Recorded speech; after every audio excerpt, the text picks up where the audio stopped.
for arranging the group, and Jordan, thank you, and First Baptist Plano for your hospitality. Obviously, we couldn't have hosted a group this big in UT Dallas, right? So I'm not sure where all the other people we thought were going to be here are, but we're going to have a great time. If you have any questions, this will be the night to get them out, because you will not have as much competition as you might on some other nights, right? So you got a real treat tonight. I've heard these guys before when we were at a conference in Seattle last summer. Steve Laufmann and Glicksman bring a really fresh approach to this idea of how we got here. The idea of intelligent design. They've added to our lexicon of how we describe that process. So Steve Laufmann is a speaker, author, computer scientist, consultant in the design of enterprise-class systems with expertise in the difficulties of changing complex systems and to perform new tasks. Got that? So he's masquerading as a regular guy, but he, like Howard, has one of these 800-pound brains that he's carrying around. So he's really thought through this design issue from the standpoint of a systems engineer. And he's going to help us understand that, hopefully at a layman's level, because otherwise he'll lose me. So, you know, don't lay it on too thick. Howard Glicksman is a doctor, a practicing physician with more than 40 years of medical experience in both hospital and office settings. He specializes right now in hospice medicine, where he takes tough cases and tries to turn them around. I remember from his talk, over and over, he would talk about the many ways that things can go wrong and we die. And so it's amazing how complex a system of systems we have that makes us just be able to stand, talk, breathe, eat, which I do very well, by the way. You know, so he's going to help us understand why all those systems of systems are so important to understand how difficult it is to explain how we got here by any process other than an intelligent designer. So we're privileged to have them here. If you're free the next couple of days, there's a conference in down by Dallas Baptist University that will, and we have some flyers that Byron's going to pass out. Thank you, I think. At any rate, if you have not signed up for that, if you need scholarships, let us know. We'll figure something out. But it's going to be a fantastic conference with really high-class speakers. These guys are kind of the tip of the iceberg. So we're going to have a lot of really good speakers to help us think through these issues. So think about that. Anything else? Tom Winkleman is here. He's the regional ambassador for Discovery Institute. Thank you for helping set this up. And so without further ado, Dr. Glicksman, if you would lead us on. Thank you. How's everyone hearing me? It's great. Thank you. So it's great to be here tonight. It's an honor and privilege for Steve and I to talk to you about our book, Your Design Body, A Systems View of Life. So what we do in this book is we really examine the body. So we go beyond your mere genes and DNA and all the thousands of different proteins your body can make. We go beyond the hundreds of different types of cells your body has. We go beyond the 206 different bones, over 600 different muscles, and who knows how many nerves that control them. So look at how your body survives in its totality. You have to look at it in the total function. And basically, I'm a physician, so we have a medical perspective, as we'll mention later, which involves control mechanisms and the Goldilocks principle of everything being just right, and something called dynamic capacity management. And the engineering basically asks, how do you make all this work? And it involves something called coherent interdependent systems. What I'd like to begin with is, though, a thesis from my point of view. I've been writing about intelligent design, how the body works for over 20 years. And if you're not math, science geeks, if you're not really into biology, if there's nothing else that you remember from tonight, this is what I want you to remember. When you understand not just how life looks, because if you really look at how Darwinism, the basis of Darwinism is basically just how life looks, but actually how life works to stay alive, and what it would have taken to build life from the ground up, you'll realize that Darwin was dead wrong. The laws and the forces of nature do not generate life. They actually cause death, unless life comes up with innovations to fight against them. Innovations that only could have come from a mind at work. In other words, a master designer engineer. So that's why Steve and I wrote the book. Well, I've been writing about this for years. Because we want to help people to be able to answer for themselves the most important question. Am I a cosmic accident, or was I created by God? Now, we come at this from three perspectives that we already mentioned. The first is the medical perspective, which largely involves control mechanisms, the fine-tuning in the body. You know, you get all those blood tests done, right? There's certain normal range. There's a reason for that. The doctor, when your numbers are way out of whack, you may die. So it's the fine-tuning. Something's managing that, something that's keeping that under control. So it's the Goldilocks principle in action. If everything isn't just right, you're dead, right? And I'm a hospice doctor, so I can tell you that. Then the engineering asks the question, well, how do you make all that work? And finally, causation. Where did all that come from? Now, before I get into some of the medical perspectives, I really want to just tell you about something called, as I mentioned, the control mechanisms. Every control mechanism in the body, even in technology, requires at least three parts. All three parts have to be present, otherwise it can't function. It's what we call irreducible or complex. The first part is a sensor. It senses what you're trying to control. So, I mean, if you can't detect what you're trying to control, how can you control it, right? Then you have an integrator that analyzes the sensory information it receives. It makes decisions if something needs to be done, and it sends out instructions to correct the problem. And finally, you have an effector. It does what needs to be done as instructed. So I'll give you an example. You have a heating system in your home, right? Now I'm from sort of mid-Florida, so we don't get to use that too often. I understand you guys have been using it a lot lately. I've been here the last couple of days. And so you have a sensor in the home that detects the temperature of the house. And that information is sent to your integrator, which is the thermostat. You've set your thermostat at a certain temperature. And when the temperature at 3 in the morning starts dropping below what you've set it at, the system then sends a message to the furnace to turn on, and that's your effector. You can see that the system cannot work without all three parts being present. Why am I mentioning this to you?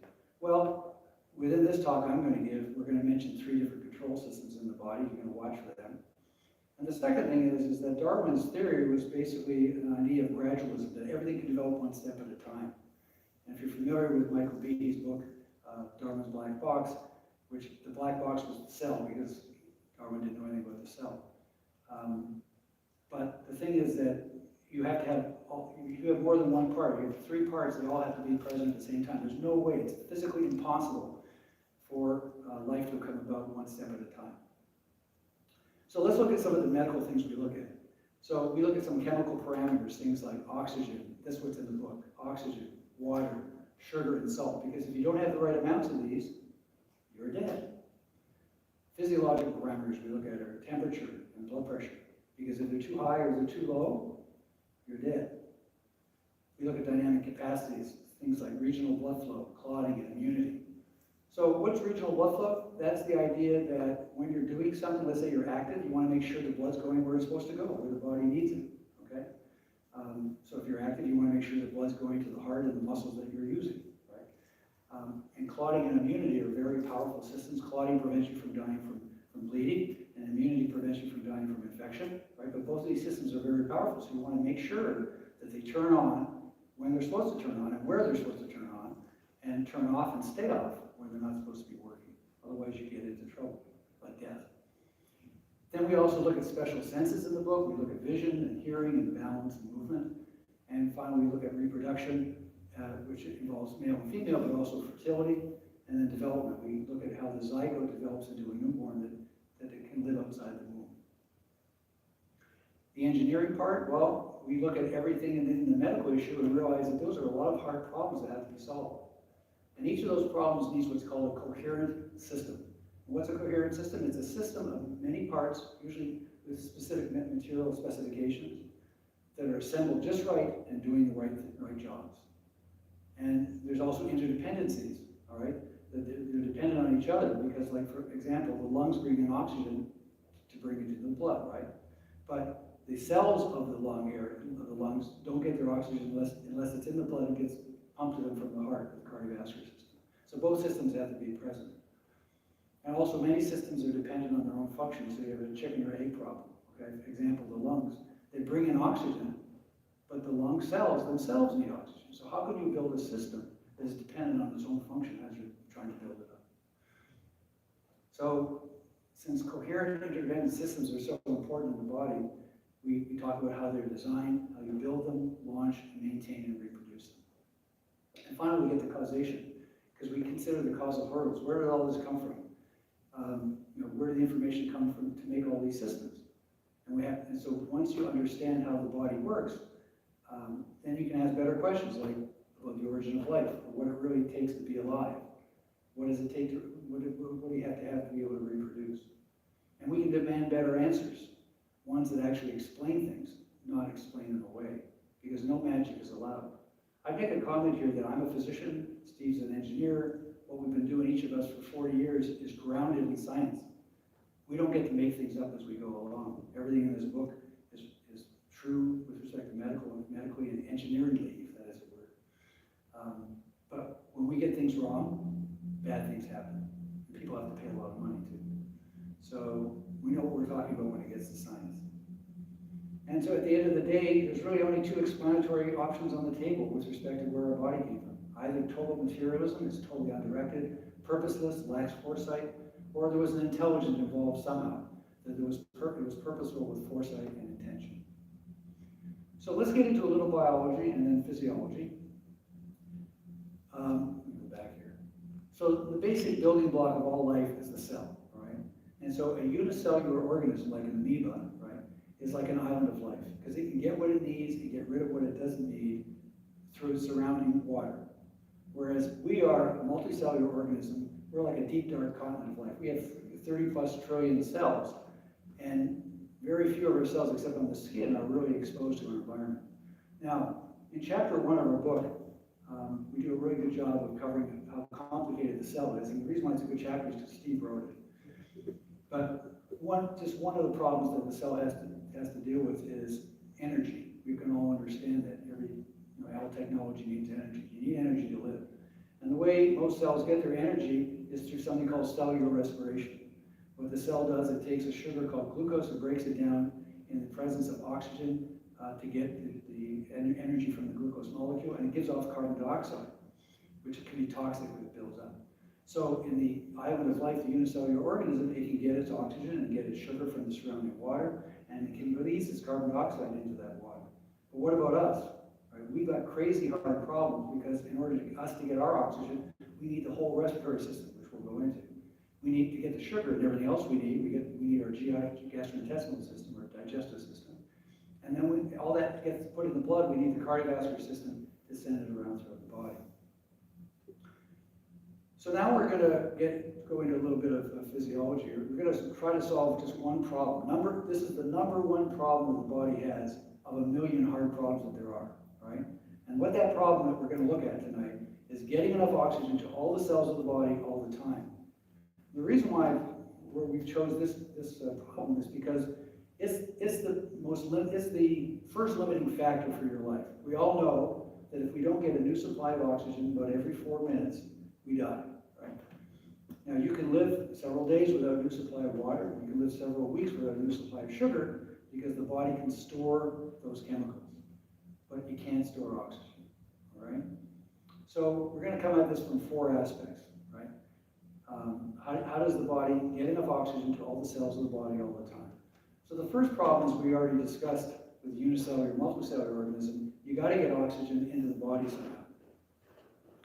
And mine's a little smaller up here, but you can see in this picture you have the nose and the mouth that are taking air in. This is how the air comes in, and oxygen in comes from the environment, goes down into the main airways, the trachea, down into the bronchi and the bronchioles. The bottom left-hand corner is the alveoli, right? This is like what I call the organ of the lung, or these little grape-like sacs, and that's where oxygen can go from the lung into the blood vessels, because you have capillaries that are surrounding them. That's where the blood is. And the carbon dioxide can come out of the blood into the alveoli and then be breathed out of the body. But you also have to remember that besides the lung tissue, you also have the chest cavity. You have the ribs and the muscles in between. You've got the connective tissue. You have the sternum or the breastbone up front. You've got the thoracic spine in the back. And so therefore, this is the respiratory system. These are all the parts that you have to have there. So what you have here is you have all the right parts, all connected up right, all doing the right things. And you have to ask yourself, where did all this come from? Where's the information to make all this stuff, right? Now, the second aspect we're going to look at is respiratory control. You probably noticed that every few seconds you got to take a breath, right? If you hold your breath, there's something that keeps telling you to breathe, right? Well, what's going on there? And remember, we're using that word control. So this is the first control system we're talking about. And remember, this is what I want you to remember, besides what I told you in the thesis, is for every control system, you need a sensor, an integrator, and an effector, all three, right? So what are the sensors for the respiratory control? Well, what's the chemical we're dealing with? Carbon dioxide and oxygen, right? Well, many of you may not know this, but you have oxygen and carbon dioxide sensors in the main arteries that come right up through, it's leading into your brain. And you also have carbon dioxide sensors inside your brain, all right? So they're always monitoring. So in between breaths, right, your body's using up oxygen, right? So for cellular respiration, it needs energy. So the oxygen level starts to drop a little bit, carbon dioxide level starts to rise a bit, and that information is being monitored by the respiratory center. That's the integrator, the respiratory center in your brainstem. So it receives and analyzes the oxygen and carbon dioxide information. It decides if something needs to be done and sends out instructions to the effector. So when you get that urge to breathe, that's what's going on. The respiratory center in the brainstem has decided the oxygen level's dropped a little bit, the carbon dioxide level has risen a little bit, and it's time for you to take a breath. Now you can hold your breath a little longer. You notice that urge gets a little stronger. Brain starts getting worried that you may not do the right thing. But eventually you take a breath. And when you take a breath, then that's a message from the brainstem going to the muscles of respiration to tell you they're contracting, that makes the lungs bring in air. And once again, if you remember the diagram, the air travels all the way down through the lungs into the alveoli. The oxygen, now the new supply of oxygen comes into the blood, the carbon dioxide goes out, right? Therefore, when that happens, the oxygen level goes back to normal, CO2, carbon dioxide drops down to normal, and the respiratory system breathes a sigh of relief and says, you don't need to take a breath for 2 or 3 seconds. Once again, you have to ask yourself, and you notice that all the parts are in the right place, doing the right thing. So I'll just comment here that the oxygen and carbon dioxide sensors are exactly where they need to be. If they were somewhere in your veins, it would be totally useless. The oxygen and carbon dioxide levels in your veins has nothing to do with what's in the arteries. You also notice that they're also not in your spleen. That's one of Steve's favorite. And it's over here, I think, right? Yeah, okay. He keeps going here. The spleen or the liver, right? And so they're located where they need to be. And then you notice that these sensors send the information to the brain, to the right part of the brain. It sends it to the area of the brain that's the respiratory center, right? It doesn't send it to the area of the brain that tells you what your visual cortex sees, it gives you vision, or your auditory cortex, which tells you what you're hearing, right? So all the information is sent to the right place. And then you notice where the respiratory center sends out a message to the muscles, right? It sends it to the muscles of respiration, tells you to breathe. It doesn't send it to your heart, it doesn't send it to your arms and legs, you start getting up and doing a dance, right? So everything, besides having the parts, they're all in the right place, doing the right thing, right? And you have to ask yourself, like, that's when I'm down on my knees, seriously. Okay, so now the third aspect we're going to look at is how much oxygen is enough. You guys are sitting there, I'm probably breathing a little faster than you are, but when you're sitting there, you notice you don't breathe too quickly, right? You don't have to take too much breath because you're not doing too much, you don't need as much energy, you use as much energy, so you don't need oxygen. But if you start getting active, you're working out, you're running, what happens? You just start breathing quickly. Where does that come from? Right? Why do you do that? So it ends up that at complete rest, when you're sleeping at night, your body uses 250 milliliters per minute of oxygen, getting into some numbers here. And so that means, when you're asleep, then there's organs that are always working. Your brain is still working, right? Keep everything going. Your lungs, your heart, liver, and kidneys are probably the 5 biggest organs that are using up energy while you're asleep. So there's a minimum amount of oxygen your body needs. If you drop below that, you're dead. Right? Slow walking requires 500 milliliters a minute of oxygen. Fast walking, you see, is 1,000. Fast jogging is 2,000. And fast running requires 3,500 milliliters per minute of oxygen. The reason why I put survival mode there is because this is the amount of energy that our ancient ancestors would have had to bring in. This is how much oxygen they would have had to bring in to be able to stay active enough to be alive. All right. So you have to ask yourself, well, how does the respiratory center know how much oxygen you need for a given activity? Right. Finally, the fourth part we're going to look at is functional parameters. So let's say you buy this big boat, right? And it'll be later on after you graduate. You got a great job, make a few, six figures. If we still have gas, and I don't know what's going to be going on. But anyway, you got a boat, and you're going to buy this big pickup truck to pull it, right? You're going to make sure its functional parameters are fine. You want to make sure it has a good towing package and that it has a big enough engine with a big enough horsepower to pull it, right? Well, it's the same thing we're talking about here. If your body, our ancient ancestors needed 3,500 milliliters per minute of oxygen to be able to be active enough to survive, then what does the respiratory system need to be like? Well, we know the chest cavity and the lungs have to be big enough. The lungs have to be compliant and elastic enough. The airways have to be wide and open enough. The muscles of respiration have to be strong enough. There has to be enough alveoli and capillaries. And the gas exchange efficiency has to be good enough. And the respiratory center has to know what to do, when, and how fast to do it. Now, the reason why we know some of these things is because as a physician, I see a lot of people that are smokers that have, none of you guys are over smoking, but after many years, they get COPD, they get chronic pulmonary disease, right? And none of these, well, the respiratory center knows what it needs to do. It tells them they can't breathe if they get very short breath. But all of these factors are way out of whack. That's the reason why they're on oxygen and can't do anything. So the question becomes, once again, what information is needed to make this whole system with the right functional parameters? All right, so, oh, what's this? But wait, there's more. Oh, okay. Well, we've explained, so what have we done? We answered that question. The question was to get enough oxygen to all the cells in the body all the time, right? What have we accomplished? So far, we've explained through these four aspects how you get enough oxygen from outside the body into the lungs, into the blood, right? You know, some of you may say, well, okay, you already said you need that must be the cardiovascular system, right? That's what you need. But there's three other problems we've got to talk about in between. We call these cascading problems. You know how you're in a situation where you're making something, you think you just solved the problem, and then, oh, here's another problem, here's another problem, here's another problem. We get that in medicine a lot, don't we, Tom? Where you're treating a patient with a medication, they come in with a complication. I thought we solved that. Oh, now we've got this problem. Maybe the solution is to stop that medication, right?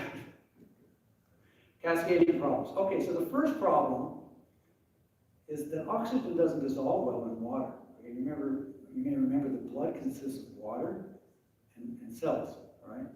And oxygen dissolves so poorly in water or in the blood. If that was the only way you could carry oxygen in your blood by solution, you'd only be able to provide 6% of the oxygen you need at rest and 2% with activities. That's just not going to work.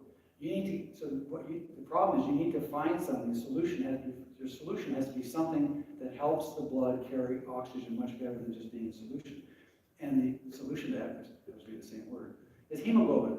It's a very complicated protein made in the red blood cells. It's also made in your bone marrow. So hemoglobin is able to carry oxygen in the blood. It increases somewhere about 70 times the amount of oxygen that can be carried. So now, okay, we solved that problem. Then we run into another problem, because remember I said that our ancient ancestors, they needed 3,500 milliliters per minute of oxygen to be active, right? So that means you got an actual number.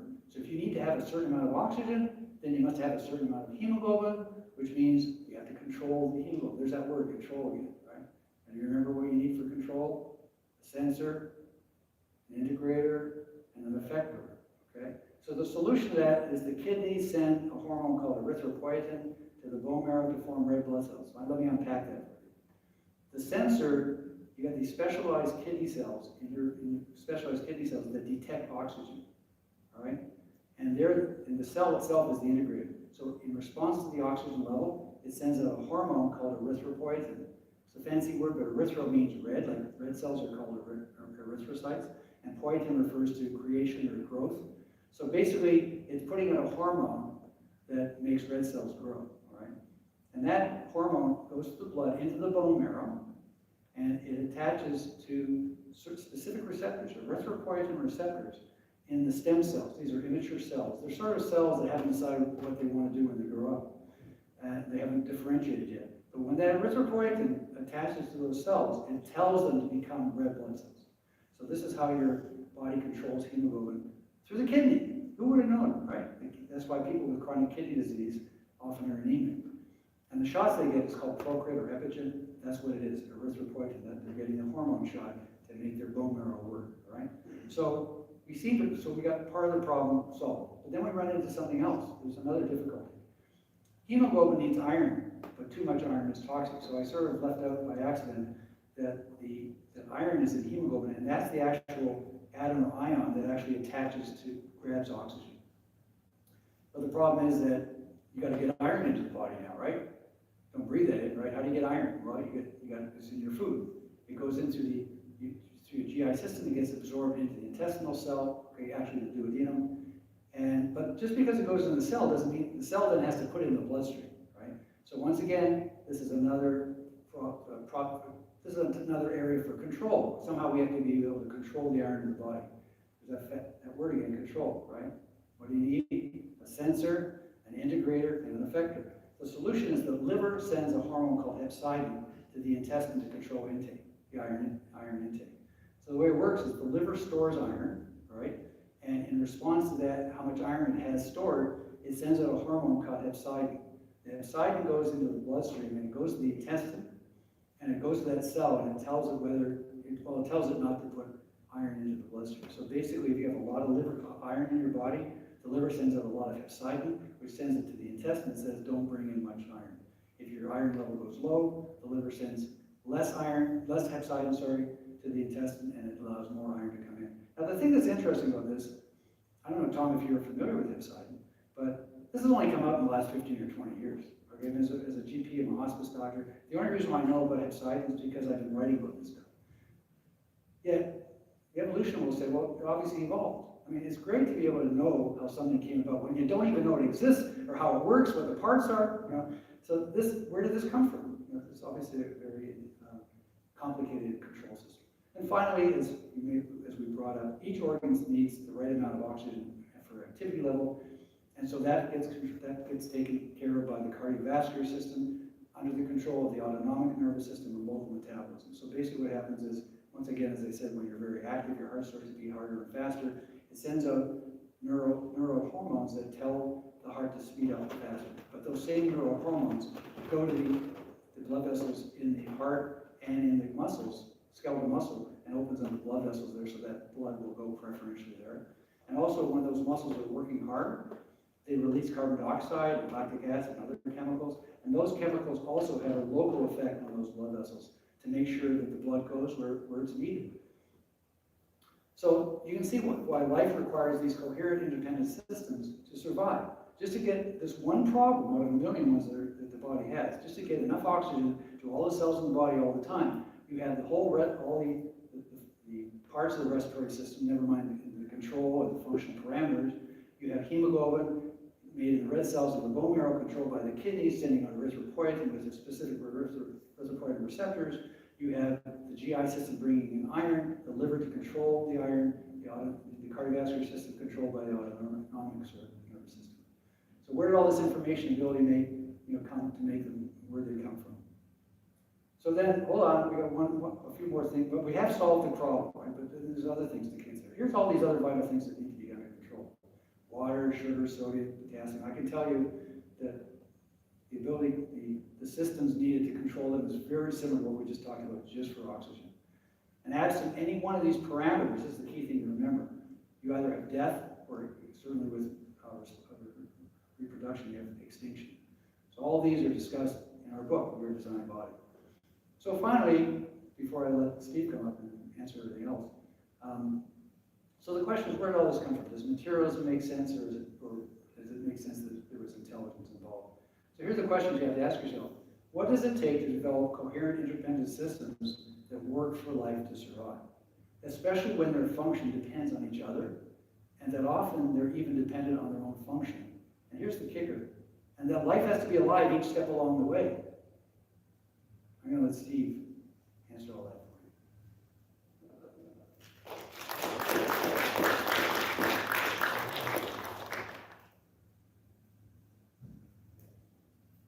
I thought he had another slide.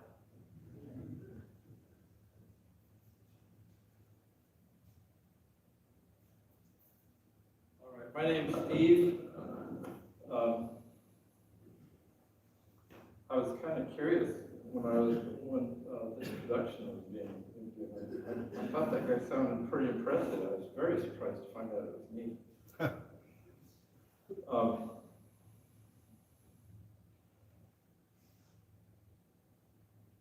So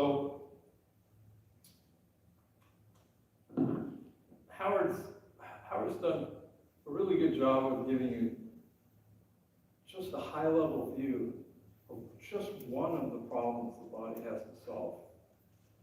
And that's not enough. So I want to show you a little more realistic view of what he was talking about. So I'm a systems architect. So what that means is basically I spend my life drawing pictures. And there's a picture right there. So what you can see, I don't know, can you see my pointer here? Yes. So up in the upper left corner, every cell requires oxygen for respiration. The problem, most cells in the body lack access to oxygen. So we're going to break that into two sub-problems. Right? So I'm not going to go through and read all this. You can kind of get it. It's supposed to give you a visual impact here. This diagram is in our book. But what you see is so this is the way engineers work, right? Engineers start with a problem. I got a set of constraints, a set of requirements, and I got to build a system that meets the requirements within the constraints. Right? So that's what this is. This is how engineers work. And what we're doing is reverse engineering the way the body works. So, but what we see, so the yellow boxes are the problems, and the sort of blue, cyan, whatever that color is of a system in the body that solves the problem. All right, so, and what you can see just from looking at the boxes is you've got muscles, you've got capillary walls, you've got enucleated red blood cells, you've got the gastrointestinal system, you've got the autonomous nervous system, it's like the whole body. The interesting thing is we could draw a diagram like this, starting with almost any problem in the body, and what you'd see is that it touches almost all the other systems. So this is where interdependence really becomes clear. Almost all the systems require almost all of the other systems. So they all sort of are interwoven. So for those of you who are Christians, that sounds a lot like Psalm 139. You're knit together in your mother's womb. You're knit together. And that seems to represent the way your body works. So let's move on because it's just a picture. So here we have just a set of the requirements for the body as a whole. And I'm not going to read through all this. You can read it faster than I can. But there's things like enclosure. You have enclosures all over in your body because you can't be mixing stuff in the wrong ways. So you may not have ever thought about this before, but your gastrointestinal system, starting with your mouth, going all the way through, is all enclosed. If you get a bad pizza, it's not going to be floating around and bumping into your spleen. It's enclosed all the way through the system. And that prevents things that are even worse than pizza from causing harm. And of course, your body has some protective mechanisms for that, which are, after dinner we won't go into. You have factories. There's factories all over your body that are building stuff. They're taking things apart and putting them back together in different ways. It's an absolutely astounding thing. There's waste recycling and disposal. One of my favorites is supply chain management. We learned during COVID that there's a whole supply chain getting products to us to support the way we live. And apparently, during COVID, it just stopped working. And so now you can't get anything. I just ordered tires for my car, and they won't come in for like 6 weeks. I mean, that was never true. In my entire life, I've never had to do that. That's just weird. So, but your body's got supply chain management issues for everything it needs. It has to come from somewhere. It has to come into your body. It has to get taken to the right places, processed in the right ways, and then once it's processed, it has to be moved to where it needs to be used, and then after it's used, it needs to be expunged. I mean, that's just a lot of stuff, and it happens differently for almost everything in your body. So heat management, one of my favorites. We have a really good chapter on heat management. Did you know that there are capillaries, or if you're from Canada like Howard, capillaries? This is like the main thing we fight about. tomato.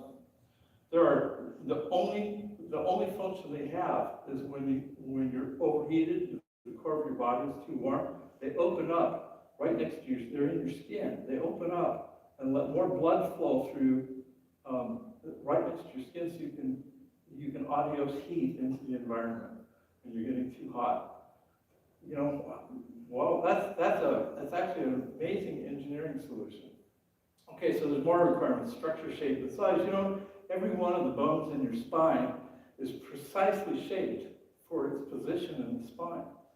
So I mean, it's a really complicated three-dimensional shape. Where's the instructions for how you make a bone of that shape? Nobody knows, is the answer. It's really, really remarkable. Without that precise shape, it just wouldn't work. And as Howard likes to say, then you'd be dead. Motion and strength, you know, so there's a coordination problem here. So if I start with my arm like this, and I want to touch my nose with my finger, and I go like this, how many muscle groups did I use, and how many ways did I have to coordinate those muscles to make a smooth movement? There's probably 24 muscles involved in that. Have you ever thought about that? And what if muscles always come in pairs, right? So what if I could do that, but I couldn't push my arm back out again, right? So that's irreducible. Every muscle group in your body is irreducibly complex because you need two. We call in the book, we call it the push-pull principle.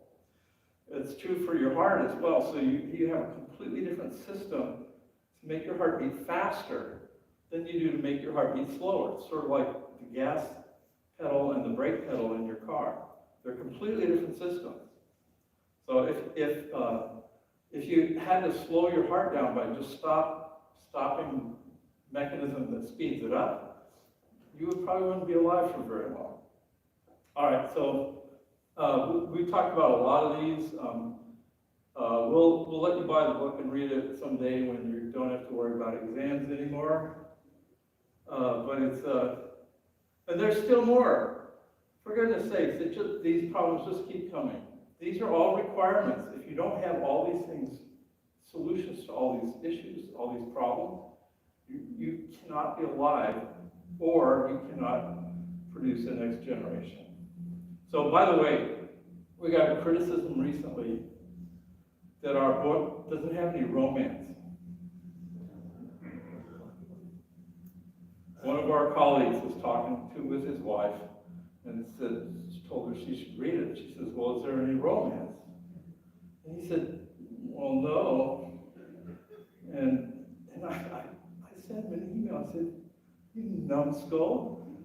Of course, we got 3 chapters on sexual reproduction. If that's not romantic, I don't know what is. Anyway, he bought into it, but I don't think his wife's kind of made her peace with that yet. So let's look at what's going on here. So if we're going to solve those problems, we've got to generate engineering solutions. So I'm an engineer. I'm wired as an engineer. I always approach problems from the same perspective. And Howard was unfamiliar with this when we started. And he's actually becoming sort of an engineer apprentice right now. He's getting pretty good. But when I see a problem, I always ask myself the same question. So I'm a consultant, and I like to get paid really well. I like getting paid a lot more than I like doing the work. When I really like doing the work. But I always come to the same problem. If someone hired me to build a system that could do that, how would I do it? So if I had to solve this oxygen problem to every cell in the body, how would I solve that problem? Let's say I had to design a system that could do that. Well, I don't know how to do that. I have to say, looking at the way the body does it, we haven't even touched on all the cool parts. It's very impressive. But so here's how we would do that. So here's this is a process view. The requirements were a little bit more functional. But these are things you have to do. You have to have homeostasis. That means your body's maintaining its internal equilibrium. Okay, homeostasis means staying the same. It's, biologists like to use big words, because that's how they get paid big money. Beyond homeostasis is things like movement. I can move. I can do activities. I can play. My wife's really into pickleball. If you haven't discovered pickleball yet, I recommend it. It's really a hoot. But that's something that's beyond homeostasis. It's a capability that you don't need to maintain your internal equilibrium, but you do need it to have the human experience. And then there's life cycle. These are processes. So you have sexuality, reproduction, development, aging, and death. These are all look to be programmed. They're not necessarily accidents. So how do I build solutions to these kinds of things? Well, I'm going to pull from my toolkit. I have a bunch of capabilities. I know how to build these things. I can specify things. I know how to write instructions. I know how to build timers. I know how to do transport. I know how to define semantics or meanings of messages.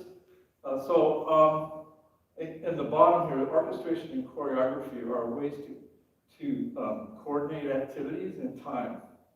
So almost everything that your body does has to be coordinated in time. When I did this with my hand, I have to move all the muscles. I have to send instructions to those muscles to do exactly the right movements at exactly the right time. Now, I couldn't have done this when I was young, like, 6 months old. So you have to practice that, and you learn how to do it. It becomes what's called muscle memory. All right, so how am I going to build those things? So, well, I'm going to compose solutions to the upper left by using the things in the next box. But those have to come from somewhere. So in my world, we call these primitives. They're like very low-level functions. And they're things like timers and counters and switches and set points and tolerances. And so I'm going to use those to compose the capabilities which I'm going to use to compose solutions to the process problems. Right? But those all have to come from somewhere too. They all need materials. I have to know about chemistry and physics. So different parts of your body have different material properties. So have you ever wondered why the only transparent tissue in your body is directly on the optical axis of your eye? You don't have transparent tissue, so, no one wants to look at your spleen. It's just true. You can ask around if you don't believe it. And I don't know, spleen, it's a doctor problem. I never figured out where it is, but so I have to be able to compose solutions to that side by going down this pathway, right? So that's the way engineers work. Let's just say, for instance, that I'm not an engineer and I still want to achieve the same result, but this time I want to do it by accident. Okay? Let's try this. So first, the only thing I got when I start, because it's all accidental, is I've got chemistry and physics. Okay, so I know at least one person here is working on a degree in physics. I overheard that earlier. So from there, I'm going to just emerge. I'm going to have, my primitives are just going to emerge from chemistry and physics. Right, so I'm somehow going to be able to figure out how to do a counter from chemistry and physics. Okay, maybe. From there, I'm just going to allow these higher level capabilities to emerge, just by accident. So nothing's even alive yet. And then somehow these things are going to come together and make solutions to these problems. Okay? So that's essentially what neo-Darwinism is telling you, that this is the way it worked in real life history. So as an engineer, I don't know how to get there. I can't. And the reason is, well, the reason disappeared off my slide. Who put these slides together? Evolution. Yeah. Oh yeah, I think it was me. So the point here is if you're an engineer, I don't know, are there any engineering students here? Computer science? Yeah, okay, so we got a couple of you guys. You guys are going to make great money in your career. This is going to go well. What you see here is that the reason you can't go this direction is because of a problem called the degrees of freedom, right? So there's too many ways you can put things together that don't do anything useful, right? So as an engineer, your job is to remove degrees of freedom, to manage those really carefully, to get the outcome that you're after, right? So when there's no outcome to be after, and there's no one doing the engineering, there's too many degrees of freedom. I mean, it's probabilistically impossible. You cannot get there. So, I want to present a couple of ideas. So, in this book, we introduced a new theory that we think will someday replace Darwinism. And I admit it's a psychological problem, but I told my wife when the day comes when I die, I want to be buried in Westminster Abbey directly on top of Charles Darwin. She thinks I'm kidding, but I still got a little time to convince her. I don't know if that space is available, but hey, those guys are dead. We're going to introduce two axioms, and I'm going to tell you right now there's a lot more of this stuff that's not even in our book yet. There's a lot of research being done on this, and the results are really exciting. So stay tuned for the things we don't say tonight. So there's this notion of coherence. The more parts you have that have to be fit together and work together in a coherent way, and the more ways that they interact with each other, that they touch or communicate, the harder it is to build them. I mean, there's a reason why it takes thousands of engineers to build a phone like this. So this is a really significant piece of engineering work,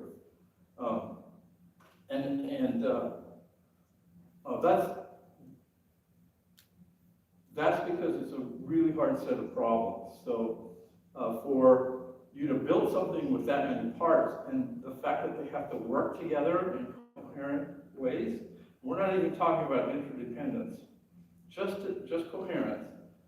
The more parts and the more ways they're interconnected, the more resistant the world is to finding a solution.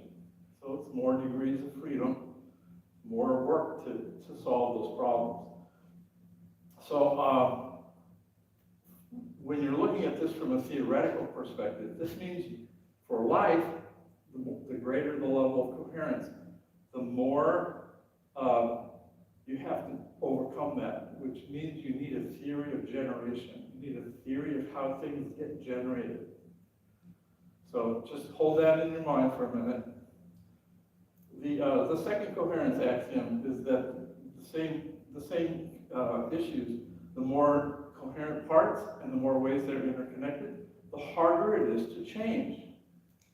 So this is my life. I spent a lot of my career taking systems of systems, say 2,000 or 3,000 information systems, and the boss comes in and says, they have to work differently in 3 months.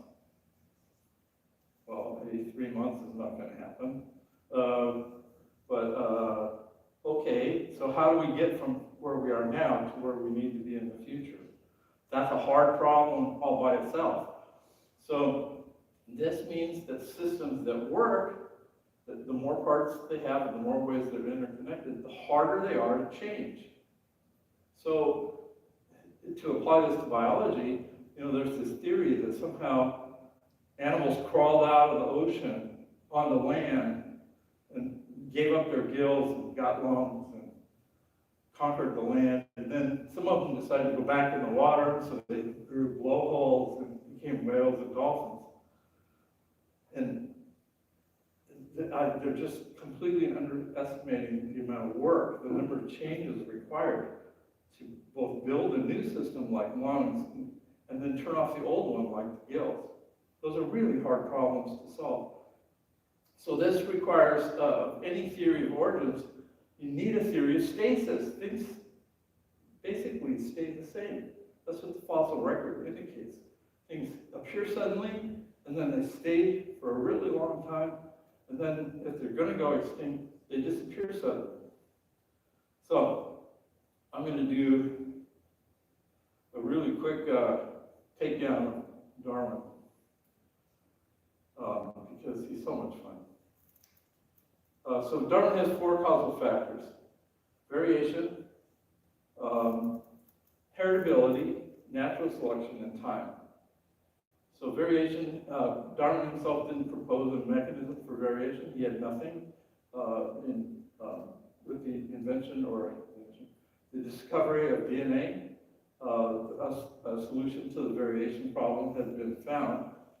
You can modify the DNA.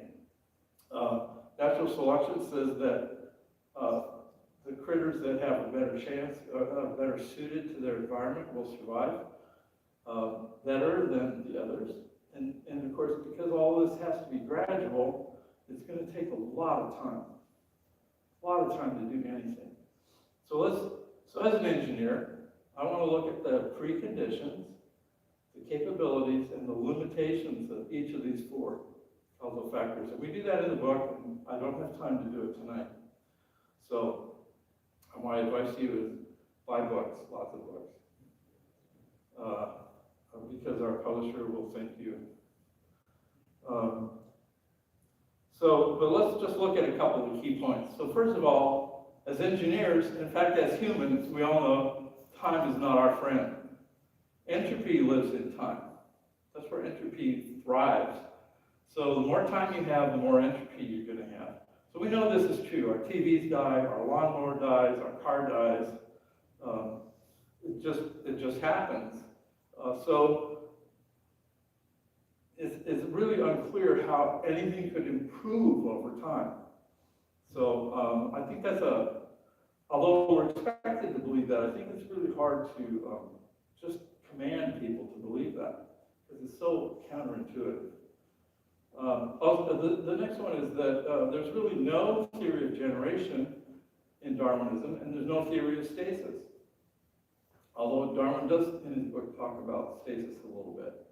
But he has although his book is called On the Origin of Species, that's the one thing he never actually discusses. He never shows how species can develop, other than a grand thought experiment in the absence of data. So Darwin makes a couple of huge errors. One is Darwin has always assumed that living things are simple. They have to be. There's no way they can explain unbounded complexity. But every time we look at the body or any other living system, what we find is complexity beyond our capabilities to even understand, much less to copy. So as engineers, we just sort of drool when we look at living systems, and they're just so good. So finally, there's preconditions. Variation requires life to exist, and heritability requires reproduction to exist. And I would argue those are the 2 hardest problems in the universe. I did a talk at the Colorado School of Mines on Monday in the Denver area, and it was an engineering talk.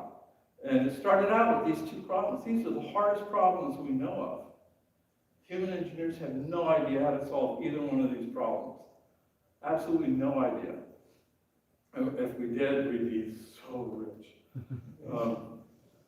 So these are the 2 hardest engineering problems, but they both have to be solved before Darwin's system can do anything. And it can't even do very much then. So here's one of the founders of evolutionary theory, one of the all-time greats, who passed away a few years ago. He says, Stephen Jay Gould says, revolutions usually begin as replacements for older certainties. And that's where we're going to be. That's the next thing up here. So what if we had a new theory of biological design? What if there was a better way to explain what's going on in a living system? And the human body actually shows us what this would look like. So again, we have 4 causal factors. Intentional actions, internal capabilities in programming, the architecture of the system, and then degradation. So we know degradation is going on. We just talked about that with respect to time. The longer you're around, the more things fall apart. Intentional acts, we know about that because we do that all the time. I see something, I want to change the state of the world, and I take action to make that happen. We do that hundreds of times a day. So we're very, very familiar with that kind of thing. As engineers, we know that's how you build systems that solve the requirements while meeting the constraints. So this one over here is a little bit more interesting. The internal capabilities. So this is one of the areas where living systems are way more complicated than we think. It looks like many organisms, we have some evidence for this, can actually edit their own DNA. So octopi, for instance, can edit their messenger RNA in real time after it's transcribed and before it's used. So how do you do that? I mean, how do they know what to edit, what parts to edit, and how to edit them? But apparently that's how an octopus changes its skin color and texture to hide from predators. It's editing its RNA in real time. I mean, that's mind-boggling. I don't quite know what to do with that, but it's pretty impressive. And the last one is architecture, which is the world I live in. It turns out certain design properties or design principles can make it easy to change things. Other design principles can make it hard to change things. So if we can think through how that might apply to living systems, I think we can make some really interesting predictions about what we would find in the laboratory to do experiments. So I think there's a whole boatload of research projects just waiting for this stuff to be thought through. So if any of you are interested in a long career in bioengineering, whatever, I'm not sure what to call it, about reverse engineering biological systems, I think there's a really fruitful career ahead for some of you students if you're interested in that, if you find that intriguing. Howard and I, we're both kind of sort of at the end of our careers. It's a little hard to change horses, but this is really promising. All right, so I got to wrap this up here because it's almost tomorrow. So I've talked to this. I'm not going to do that again. The key benefits of this new theory. These are equally specific mechanisms. They're as specific as Darwin's mechanisms. So the intelligent design community has lacked a theory that has specific causal mechanisms. It is causally sufficient. There's a theory of generation and a theory of stasis in those two coherence axioms. This theory predicts overwhelming complexity. And because organisms can change themselves, it explains a lot of the experiments you did like in 7th grade science or 8th grade science where you had the little petri dish and you put the little disc of penicillin in and it kills all the bacteria. Eventually one colony can live next to the penicillin. And you were told that's evolution happening before your eyes. But it happens in every petri dish, in every classroom in the world. So maybe it's programmed. Maybe the organisms can detect that there's a threat and can adapt themselves to the threat. It's not the environment shaping the critter. It's the critter using its own adaptive mechanisms to detect changes in the environment and adapt. So that's another part of the series that we think will have huge results later. So again, lots and lots of research there. So I'm not going to go into these because it's way past my bedtime. But what we see in this is that there's a combination of intentional outcomes and organic outcomes. So, so these causal factors, and the fourth one down here, collective traits of the group or an ecosystem. If you mix a lot of things, little different organisms with different programs together in the same place, what's going to happen? It may not be known a priori how that's going to work. So you might have to kind of let the programs run and watch. If you're a scientist, that's really fun, or an engineer. It's really, really fun to kind of build things and let them run. Is it possible that that's what God's doing? I don't know, but you know, the notion of a garden is really all over the place in the Bible. Most Christian and the Hebrew literature is filled with images. So this is, I'm not going to go into this. This is not in the book, but it will be in the next one, if we live so long. But these are, so the orange arrows are the things that promote change, and the blue arrows are promote growth or change in a positive direction. And the blue arrows are things that either prohibit or deflect or inhibit change in a positive direction, or they pull things down. So you have things pulling up, you have things pulling down. So what's going to win on any given day? So it's an interesting question. So the sticking point in all this is, of course, if you're in a university, secular university, like most of us probably are or have been, the miracles are not really a problem. Biologists believe in miracles. They happen all the time in biology. You can overcome any probabilistic odds just by waving your hand and telling a story.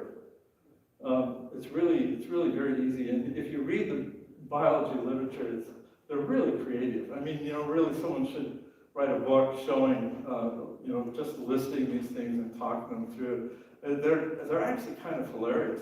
It's, Tom, you should write that book. They give you something to do. What's not okay is intention. Miracles, yes. Intention, no, because intention requires an intender, and that violates the materialist worldview, and that's forbidden. So Howard asked this question: am I a cosmic accident, or was I intended? And I would argue there is no greater question that every human being must grapple with than this one. I think it's the number one question. Most of you have been told many times over that you are a cosmic accident. You're a result of Darwinian forces that neither had you in mind nor cared whether you exist or not. You have no value, you have no purpose, you have no meaning, you have no free will. And you know, that leads to this very dark, realistic self-image. So if I'm not worth anything, I have no value, no purpose, I'm just an accident, then so are you. And if you're an accident, then, and you have no meaning and no purpose, then who cares what I do to you? And it's my personal belief, I'm not a historian of science or philosophy, but it's my personal belief that this question is at the heart of almost all the issues we see in Western society today. We have people on both sides of this question duking it out every day in various ways and over various messaging or various topics. So I think this is the place where I think you can really have an impact with your friends, your family. For me, I have watched, because I'm an old guy, I've watched generations from when I was in college all the way up to my grandchildren who are getting ready for college. And I see them go off, they grow up in church, they love God, they go away to university, and within one semester, maybe two, they're now fully fledged atheists. What happened? Well, whatever happened wasn't based on these ideas. So kids are not being prepared for this message. They're not being prepared for the assault they're going to face. They're not given any tools to fend off. So I went to the University of Washington, And there's a professor there. I did not have him. He probably hadn't been born yet when I was there. But he believes it's his mission in life to take these ignorant, Bible-believing Christian freshmen and turn them into card-carrying atheists / materialists by the end of one semester. And he believes that's his life's mission, and he takes it very seriously, and he's very good at it. But it's completely unnecessary. So materialism has nothing to offer. It's very dark. Intention, though, opens up all the possibilities. If we were intended, not just our bodies, but we as individuals, are we intended? If we were intended, we're going to live in a very, very different way than if we were an accident. So I'm out of time. So I want to thank you for your kind attention, and yes, you can clap just once, though. Thank you. I hope that made some sense. So thank you very much for that presentation, both of you guys. I'm kind of speechless, so I'm just going to say, does anybody have questions? Because I know we're kind of at the end of the time we normally allow for, but if anybody has questions, we will stick around for as long as you have questions, I think. So there's a mic right there. Yeah, actually, let's bring that up a little closer, because... Yeah. Let's make it comfortable. Yeah. There's so few of you, I can just hand the mic to somebody, right? Yeah, sure. Questions. So feel free to ask all the hard questions to Howard, and I'll take, if you got easy ones, I'm your guy. Okay, use the mic, so... Okay, can you hear me? Yeah. Okay.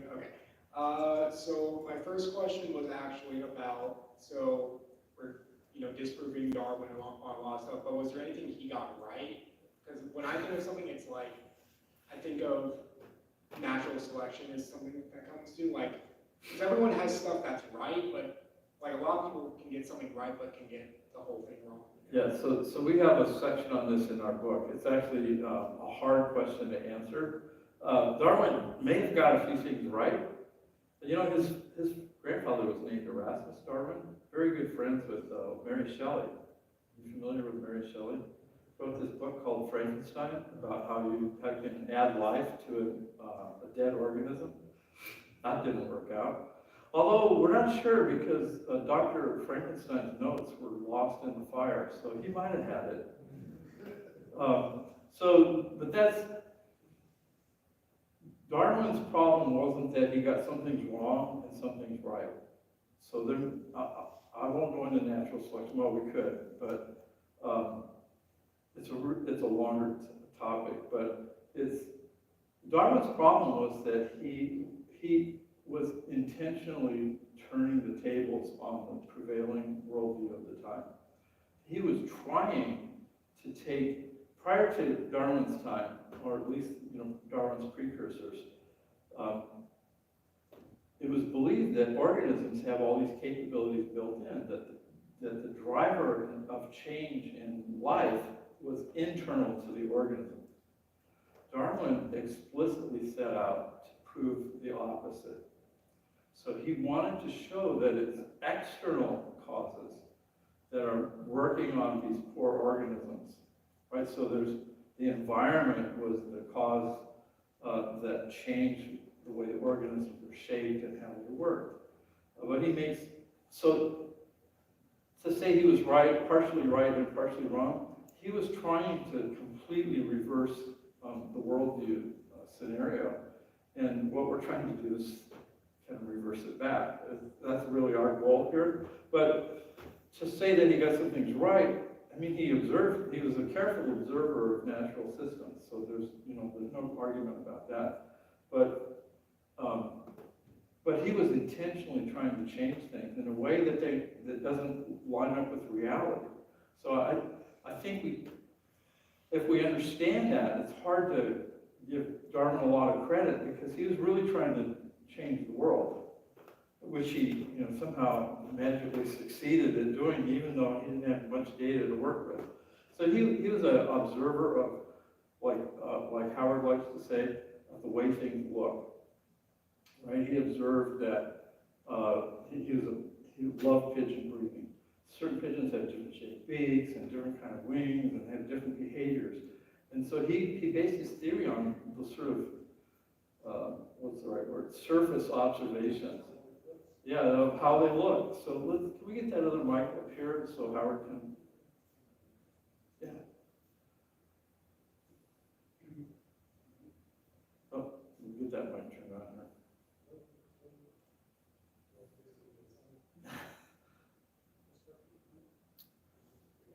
I'm not getting you for some reason. All right. I love technology. I did want to bring up something about natural selection that you may not know. A lot of Darwinists seem to get around in the media.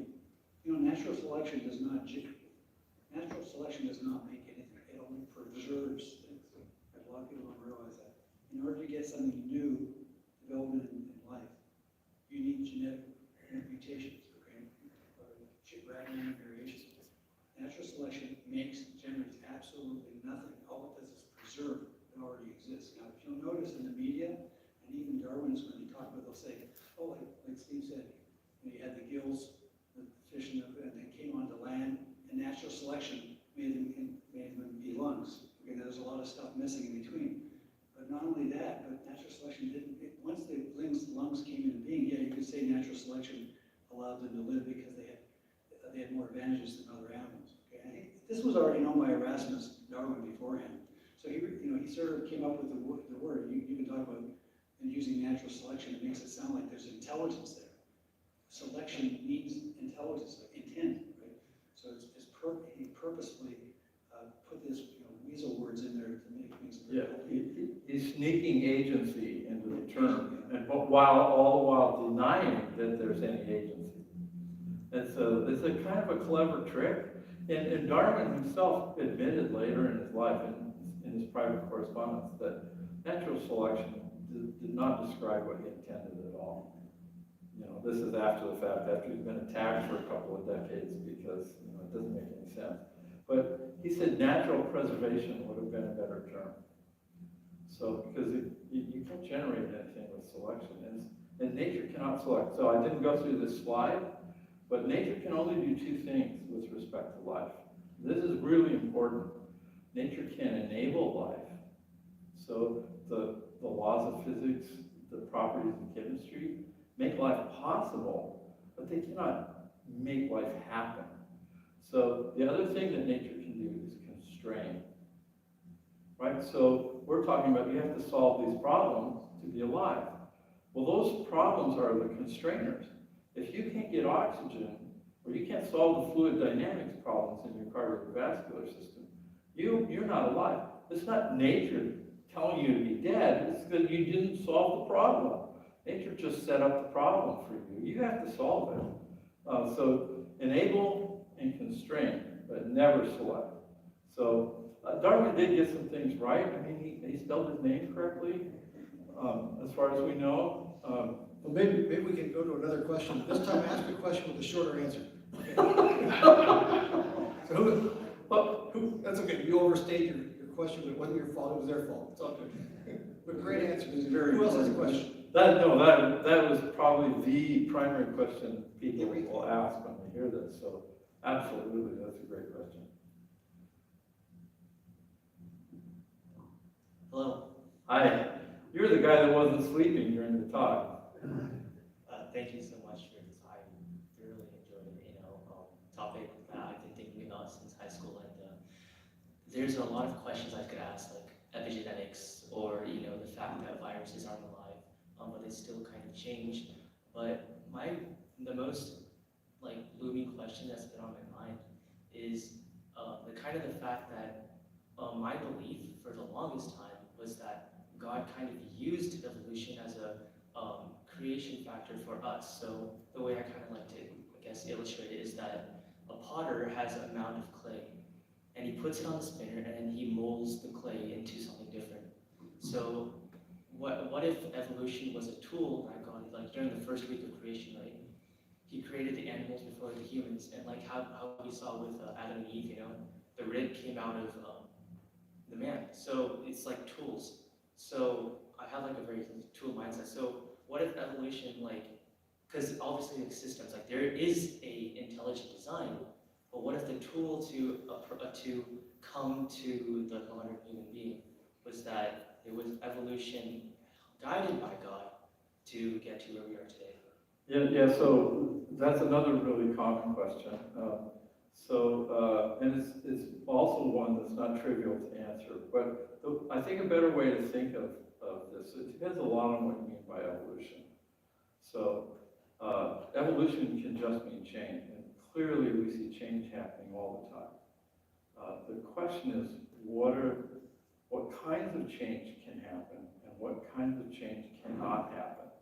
So what we've tried to make a case in our book, and hopefully we've done a reasonable job tonight, of arguing that you have these causal hurdles. You must overcome this coherence problem.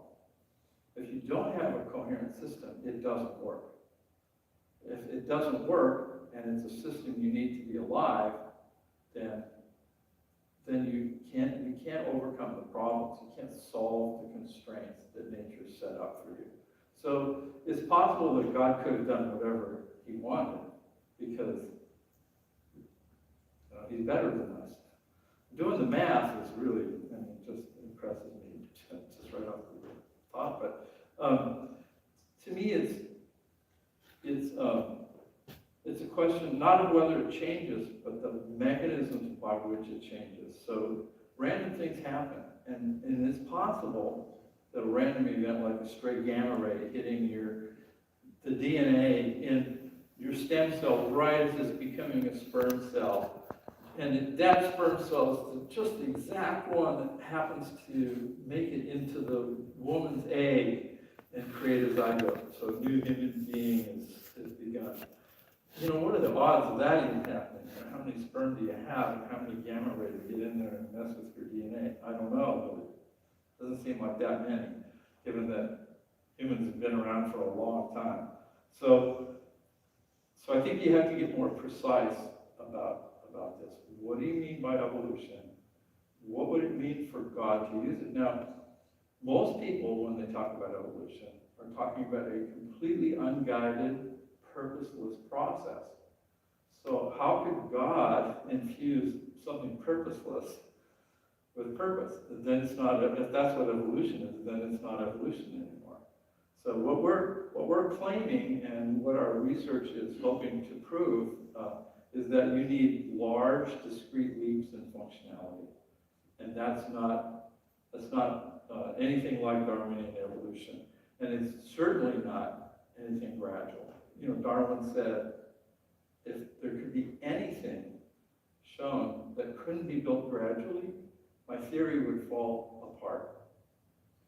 That's why we talked about everything controls. I just want to bring something up, because remember the thesis I mentioned? I've been writing about intelligent design for a long time. I'm sorry it's going to extend the time on this answer. But to me, this is very important, because I bet you none of you, unless you do biology and you know cellular biology, you're not going to know what I'm going to tell you. So to me, this is very important, because I remember I said in the thesis that because that's what evolution is based on, right? The idea that the laws and the forces of nature on their own bring on life, but they actually bring on death, all right? And I'm going to give you an example of that, right? Life has to come up with innovations to fight against the natural laws. So I don't know if you know this, but inside your cell, you have a cell membrane that makes your cell, right? 60 or 70% of your cell consists of water, or you have something called cytoplasm inside your cell. And it has chemicals in it, right? Very high level potassium, high level protein, and a very low level sodium. And the fluid, all your cells are surrounded by water, okay? That's called interstitial fluid, right? And the water, so that's the water surrounding your cells has the exact opposite. It has high levels of sodium, low levels of potassium and protein. Maybe you know where I'm heading here, if you have a biology background. So there's two natural laws, natural forces that occur when you have two fluids separated by a membrane.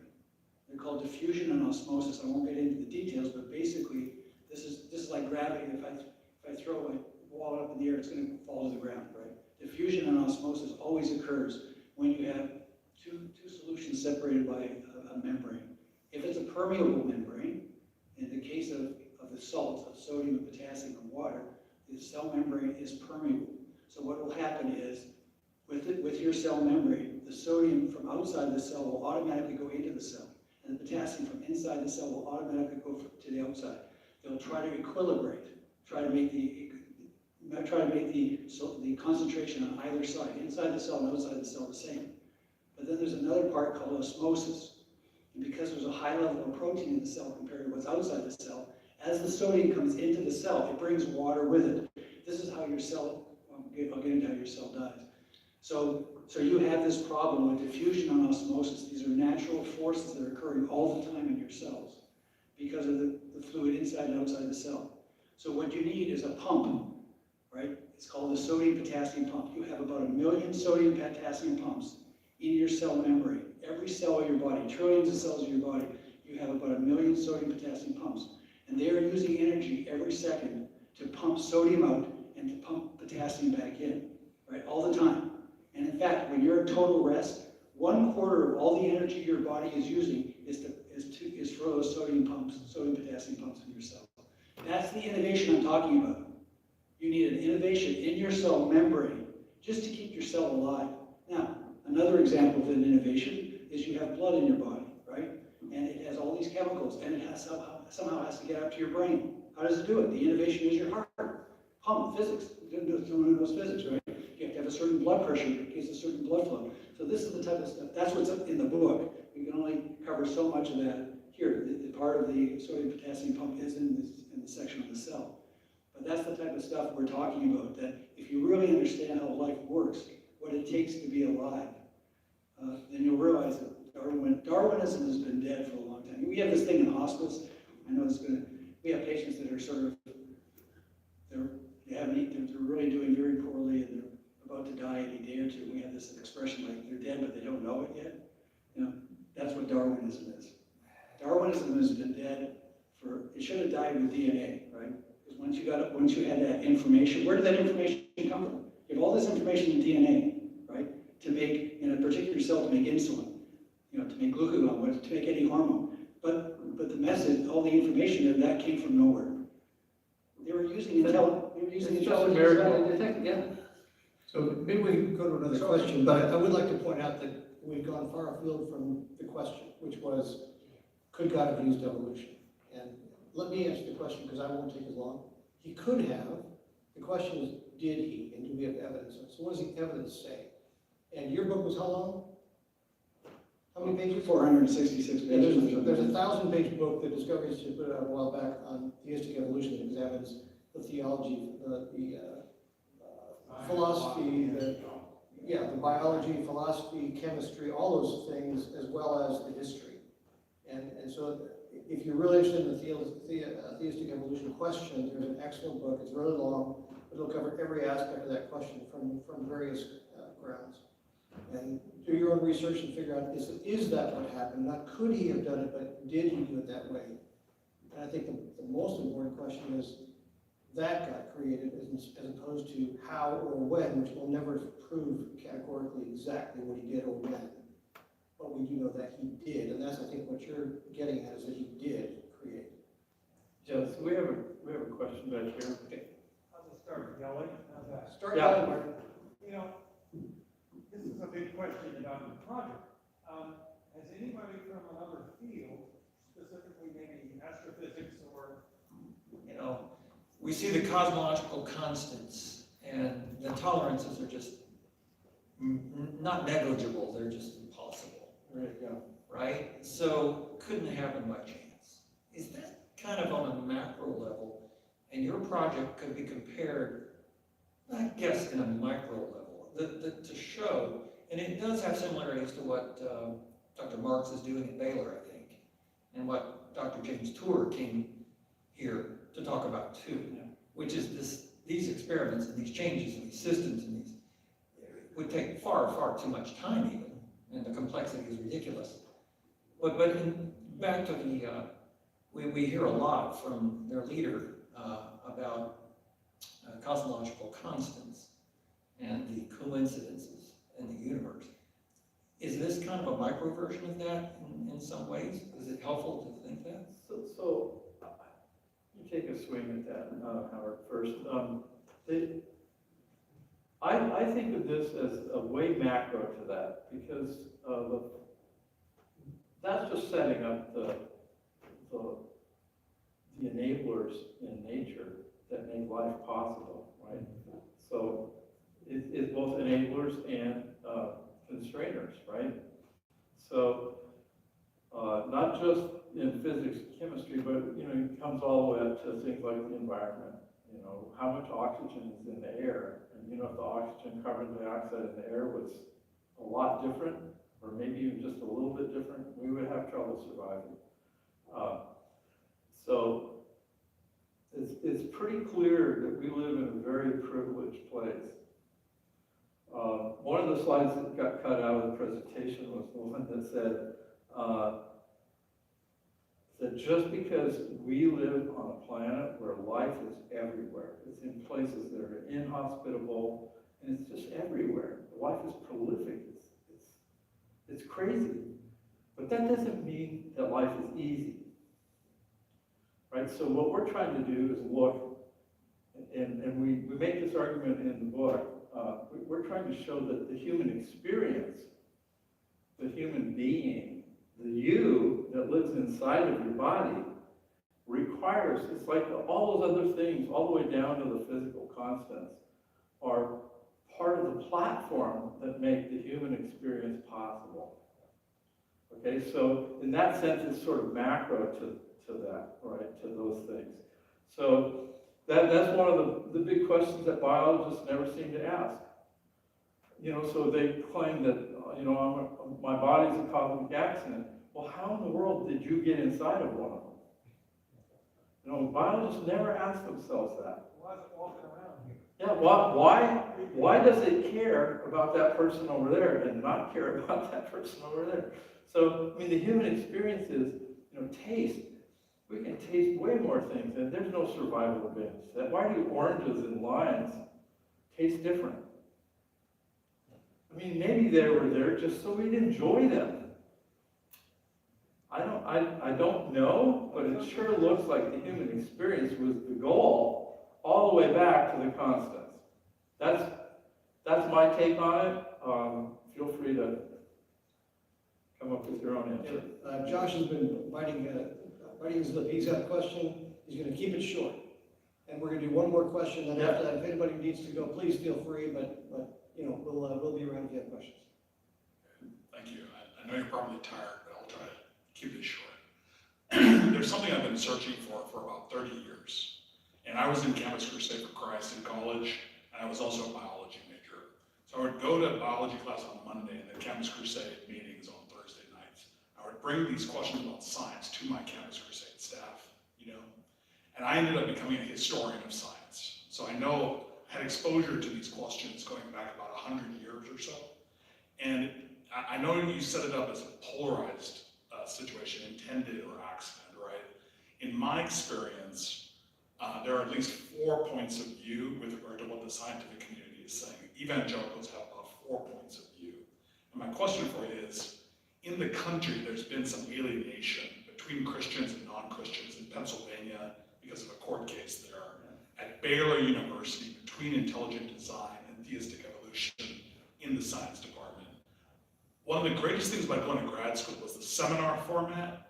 It wasn't necessarily all debate, it was discussion and exposure to the same information and this type of thing.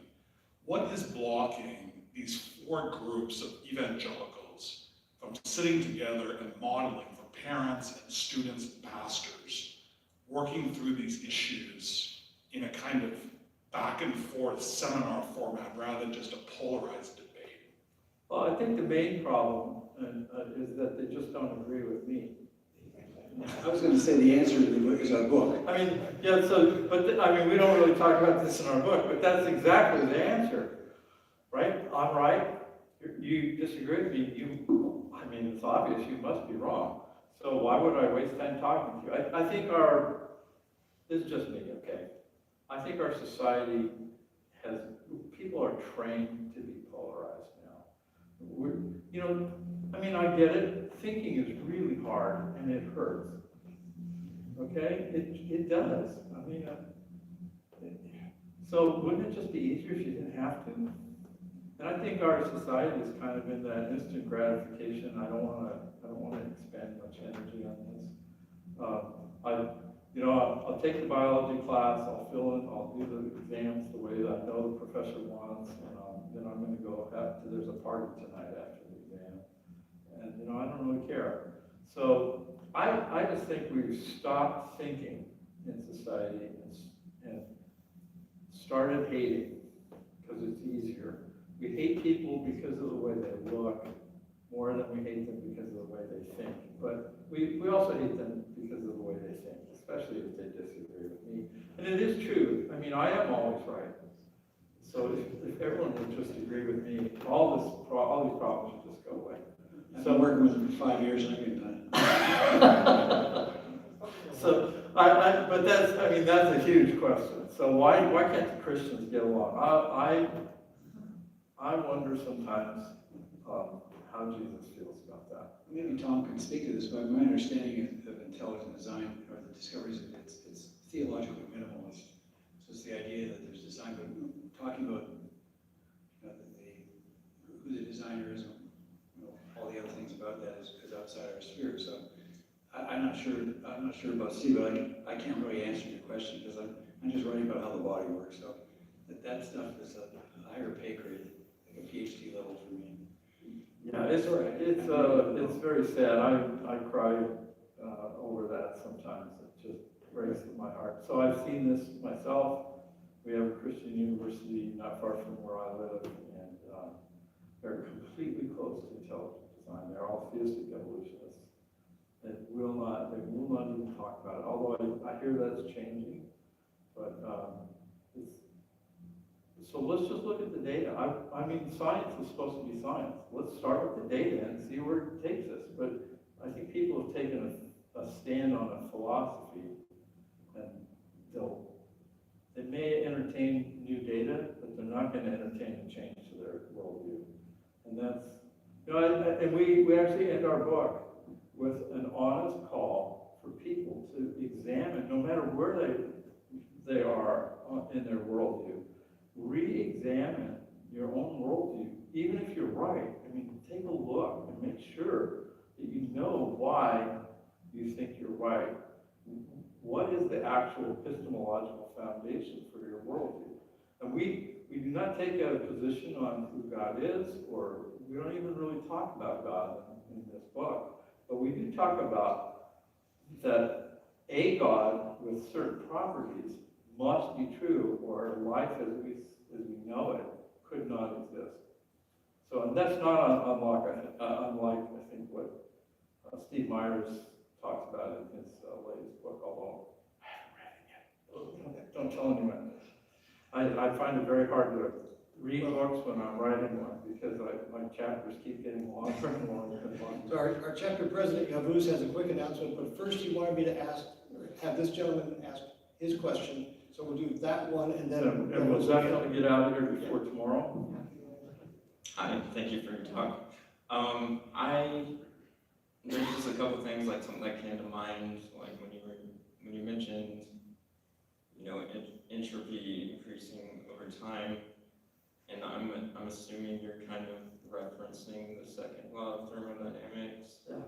And the thing with that is that law states that it's a closed system, and I don't think life is considered a closed system, it's an open system. And then in addition to that, as a counter example, there's actually it's the longest ever E. coli evolution experiment, which was conducted by an evolutionary biologist, Richard Linsky, right? And it showed that over like millions of generations of E. coli, that eventually one of the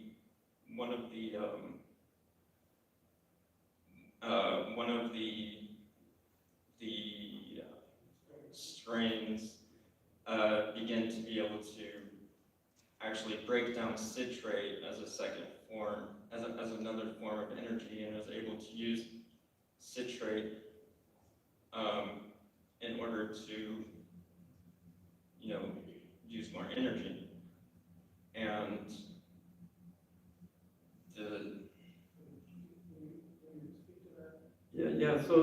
So I don't know if you want to talk about that. So Linsky's experiment is really interesting, but you have to be really careful to distinguish the actual science from the reporting about the science.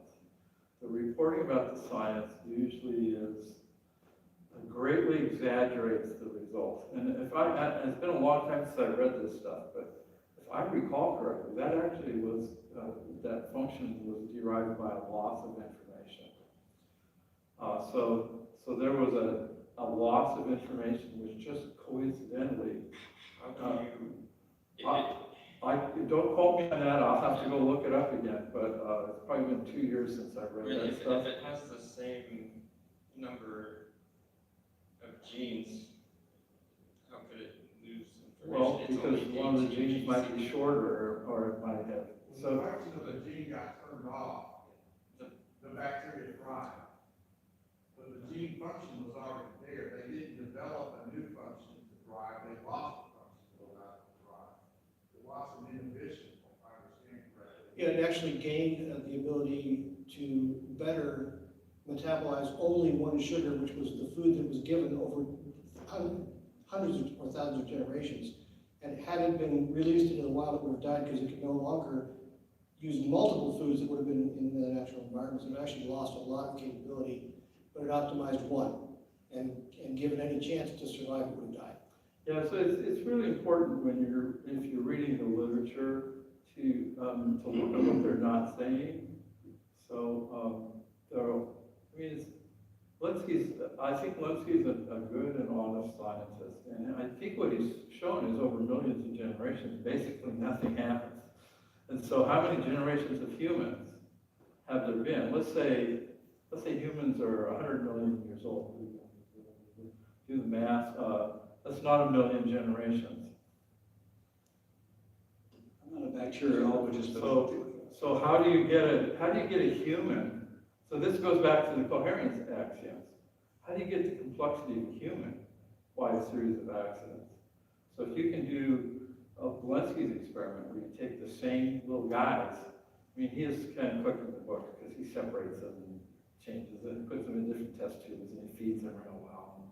But let's say, animals like elephants have very long lifespans. How many generations do you have to achieve that function? And if I haven't done this, it's one of the projects I would like our engineering and research group to look at if we can ever get funding. Tom, is how many, so let's just approximate the number of changes that it takes to make this new system. Let's say a blowhole on a whale.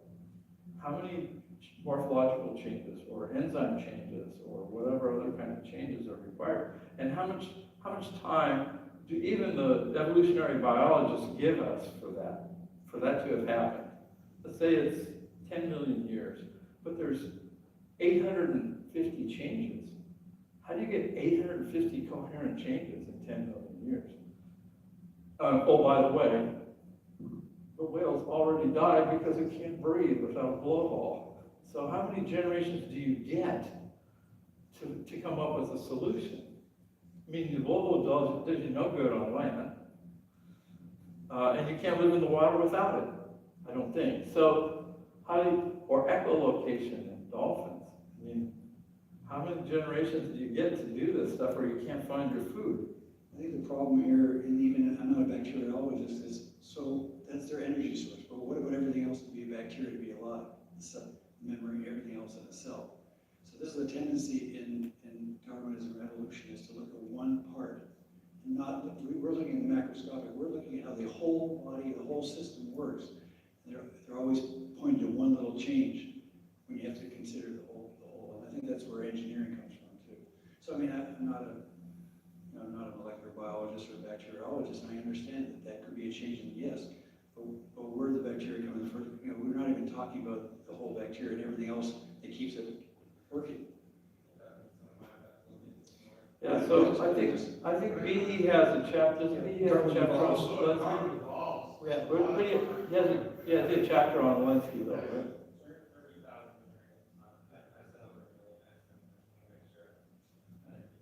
Well, when you have bacteria, they can reproduce every 90 minutes or so.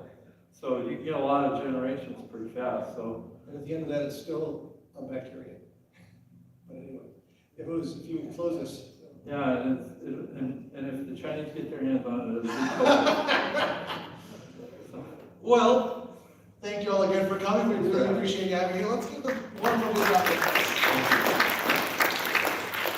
So, just as a couple of announcements. Number one, the reason why these two lovely gentlemen are even in the Dallas area right now is because there is a wonderful conference at the Discovery Institute where a bunch of other people talking just like these two folk will be coming and giving presentations and lecture slides. I'm pretty sure those are pamphlets talking about it. Yes, maybe? Cool. So that's happening this weekend. I think there are some reasonable faith people who are wanting to go, so get in touch with a friend and maybe y'all can go together and have fun and all that kind of stuff.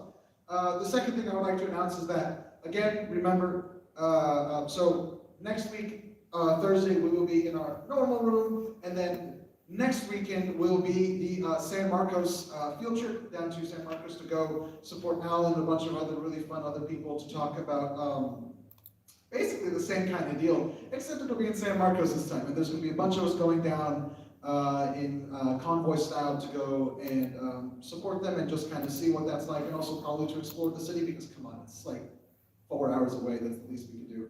So let us know, and we'll get you pricing and tickets and all that kind of stuff because gas is not free. So other than that, you're free to go and explore. And there are like 30 billion cookies in the back. Please take like 10. Thank you so much again for coming.